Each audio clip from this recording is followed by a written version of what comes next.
At exactly 6:02 a.m., someone started pounding on my front door hard enough to shake the walls. Not knocking. Pounding. I stumbled out of bed half awake, my heart racing while rain hammered against the apartment windows. Chicago looked gray and miserable outside, the kind of morning that made the whole city feel abandoned. The pounding came again. "Ethan," a woman's voice shouted. "Open the door." I froze. "Sophie." I hadn't heard her voice in almost 3 months.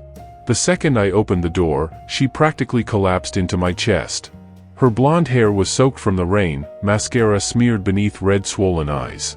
She wore an oversized hoodie, leggings, and sneakers with no socks, like she'd run out of her house without thinking.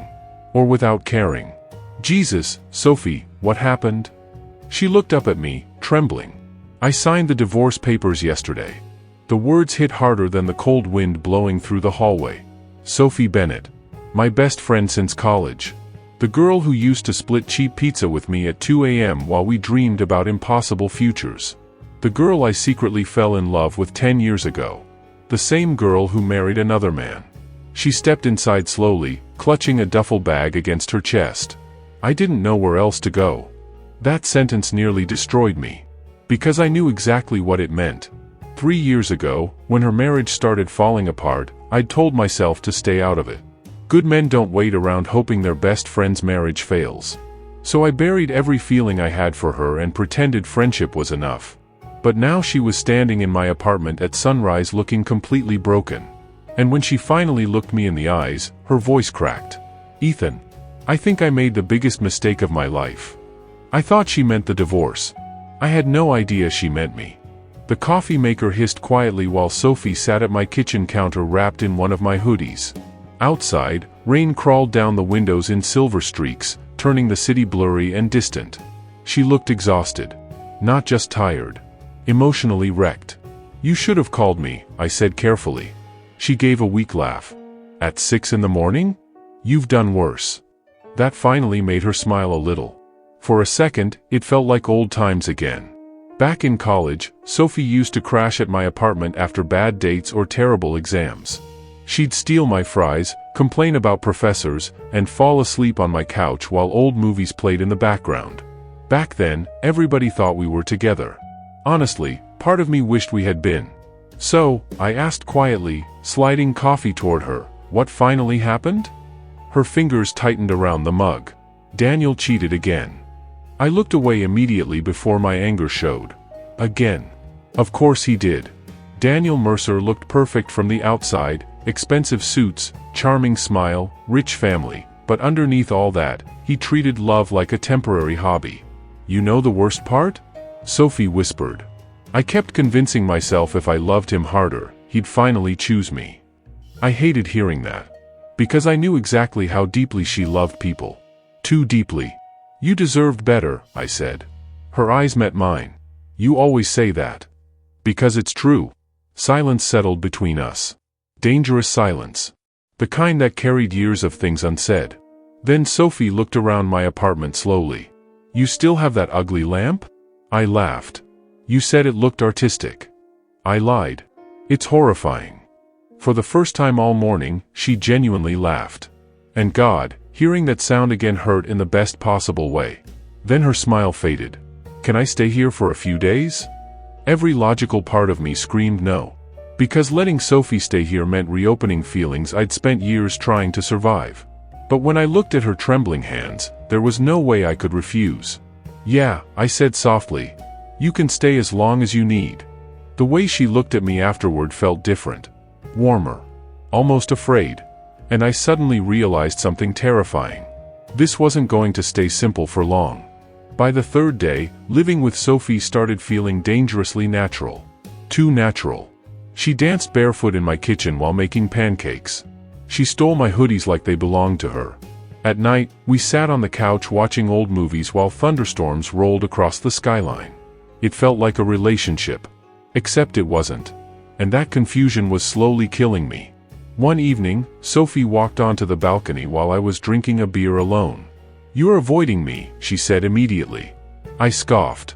"No, I'm not." "You absolutely are." She crossed her arms, staring at me with those sharp blue eyes that always saw through me. What's going on?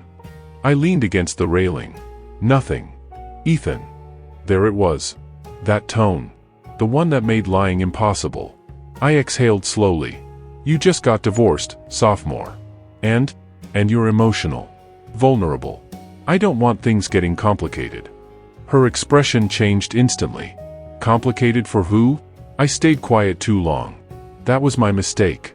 Her voice softened. Oh my God. I looked away. But it was already too late. You have feelings for me. Not a question. A realization. The city noise below suddenly felt miles away. I laughed nervously. This is exactly why I didn't want this conversation. How long? Sophie. How long, Ethan? I swallowed hard. Since college. Her face lost all color. 10 years of secrets hung between us in complete silence. You never said anything. You were happy with Daniel. I wasn't. You loved him. She looked at me like I'd just insulted her. No, she whispered. I wanted him to love me. That sentence hit me straight in the chest. Then she stepped closer. Close enough that I could smell her shampoo. Why didn't you fight for me? I stared at her in disbelief. Because you married another man. But you let me. The pain in her voice nearly broke me. And for the first time in years, I realized Sophie might have been carrying regrets too. Then her phone suddenly rang. Daniel. Her entire expression hardened instantly. She declined the call. But 1 minute later, there was a loud knock at my apartment door. And somehow, I already knew exactly who it was. Daniel stood outside my apartment looking furious. Expensive black coat. Perfect haircut. The same polished image he always hid behind. But his eyes were wild. Sophie, he snapped. We need to talk. She stayed frozen behind me. No, she whispered. Daniel ignored her completely and focused on me instead. She's staying here now? I crossed my arms. You need to leave. He laughed bitterly. Wow. So this is what this is. My jaw tightened. Don't start. Oh, come on, Daniel said. You've been in love with her for years. Sophie looked stunned. You knew? Daniel smirked. Everybody knew except you. That silence felt brutal. Daniel stepped forward. Soph, you're emotional right now. Don't make stupid decisions because this guy's been waiting around like some backup plan. That did it. I grabbed his collar instantly. Watch your mouth. Ethan. Sophie shouted. Daniel shoved me backward hard. You think you win because she's vulnerable? He barked. You think this is love? Sophie suddenly stepped between us.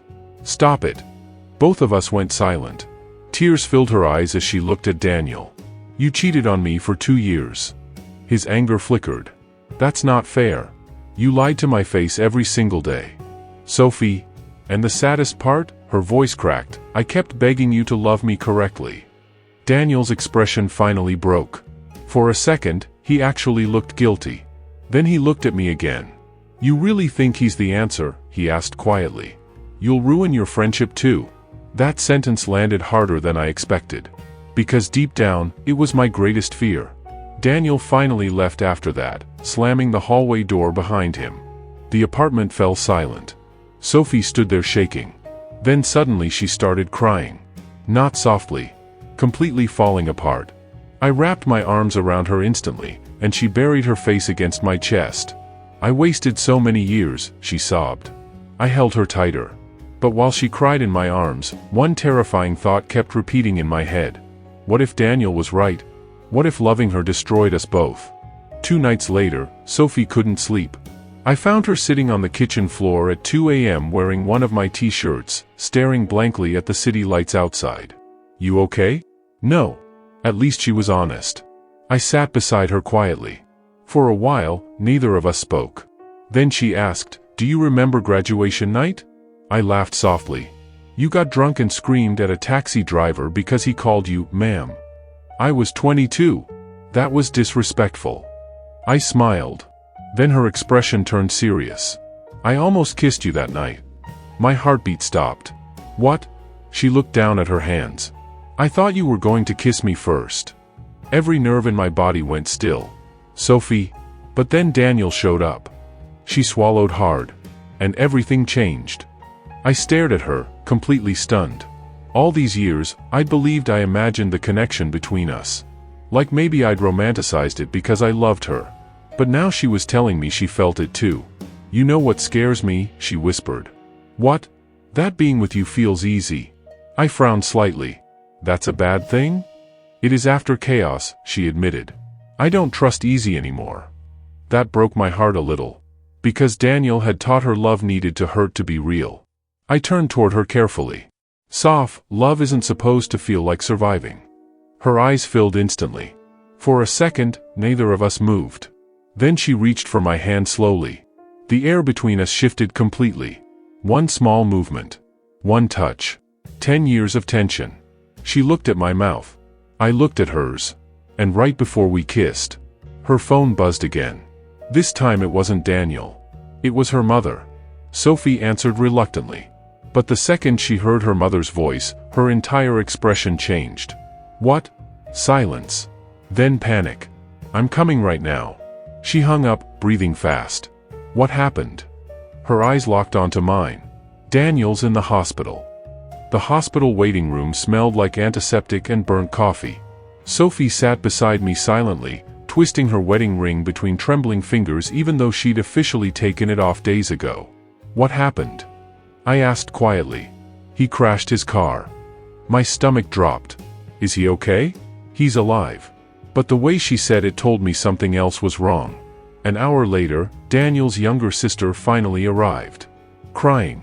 That's when we learned the truth. Daniel had been drinking. And there had been another woman in the car. Sophie looked physically sick hearing it. Even now. Even after everything.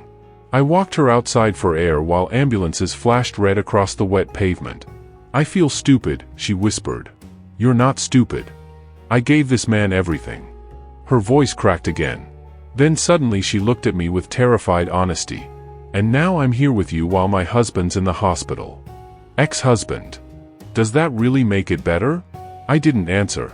Because honestly, I didn't know. Then Sophie sat on a bench and buried her face in her hands. "I don't know who I am anymore." I sat beside her carefully. "Yes, you do." She shook her head. "I spent years trying to become the version of myself Daniel wanted." Rain started falling again lightly around us. Then she whispered something so quietly I almost missed it. "And now I think I'm in love with my best friend." Every thought in my head stopped instantly. She looked up slowly, terrified of my reaction. I think maybe I always was. My chest tightened so hard it hurt. But before I could say anything, Sophie's phone rang again. This time it was Daniel himself. She stared at the screen for several seconds.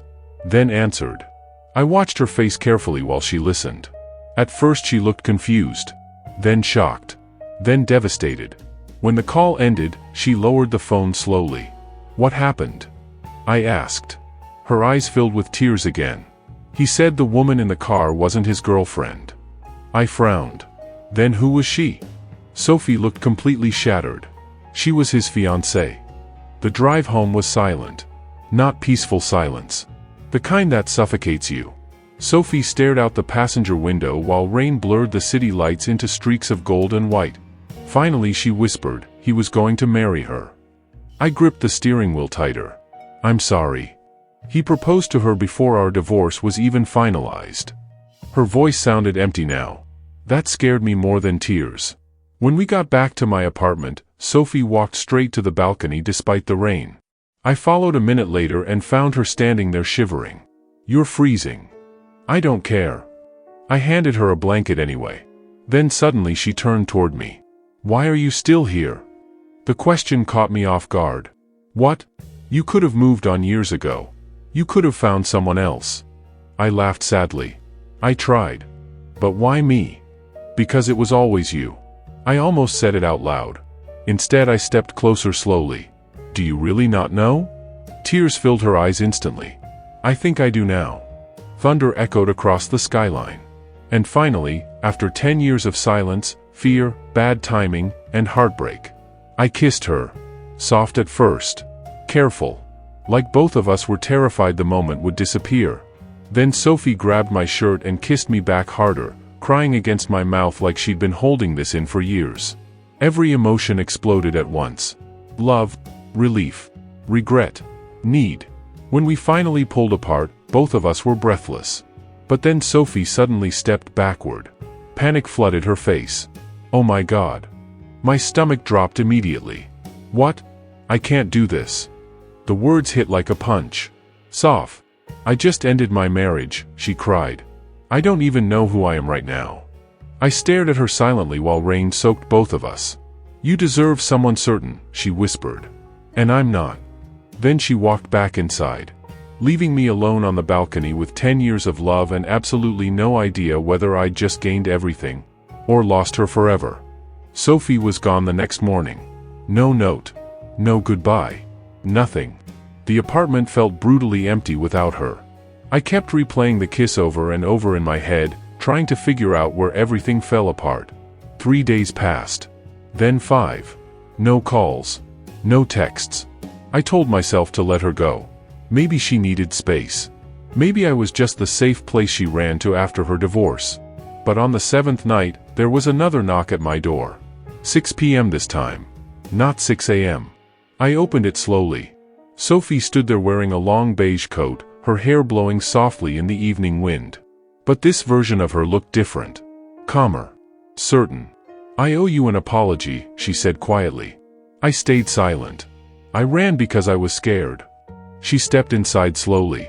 All my life, I chased people who made me prove my worth. Tears filled her eyes again. And when someone finally loved me without conditions, I didn't know how to handle it. My chest tightened painfully. Sophie, no, let me finish. She took a shaky breath.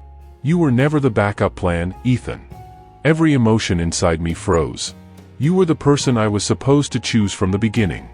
God. I could barely breathe hearing that. Then she reached into her pocket slowly and placed something on the kitchen counter. Her wedding ring. I'm done mourning a relationship that was broken years ago, she whispered. I looked at her carefully. You sure? She walked closer until she was standing directly in front of me. Then she placed her hand against my chest. I've never been more sure about anything. And this time when I kissed her, she didn't pull away. 1 year later, Sophie stood barefoot in our kitchen making pancakes while sunlight poured through the windows. Our kitchen. That thought still stunned me sometimes. She wore one of my old college hoodies, her hair tied messily back, humming softly while coffee brewed nearby. Peace. That's what loving Sophie finally felt like. Not chaos. Not uncertainty. Peace. I wrapped my arms around her waist from behind and kissed her shoulder. You're burning them, I said. They're artisanal. They're black. She laughed against my chest. That sound still felt like home. A lot had changed in a year. Therapy helped Sophie rebuild herself after the divorce. She started painting again. Smiling again. Living again. And slowly, we learned how to love each other the right way. Not perfectly, but honestly. Then the apartment buzzer rang downstairs. Sophie frowned. Are you expecting someone? No. She walked to the intercom and answered. A woman's voice came through. Hi. I'm looking for Ethan Carter. Sophie glanced at me curiously before buzzing her upstairs. A few minutes later, there was a knock at the door. I opened it, and nearly stopped breathing. Standing there was a little girl around 8 years old holding a backpack. Beside her stood a woman I hadn't seen in nearly a decade. My ex-girlfriend, Rachel. Sophie looked between us immediately. The little girl stared up at me nervously. Then Rachel said the words that shattered our peaceful morning completely. She's your daughter, Ethan. Silence. Total silence. I felt Sophie's hand slowly slip into mine beside me. And just like that, everything changed again.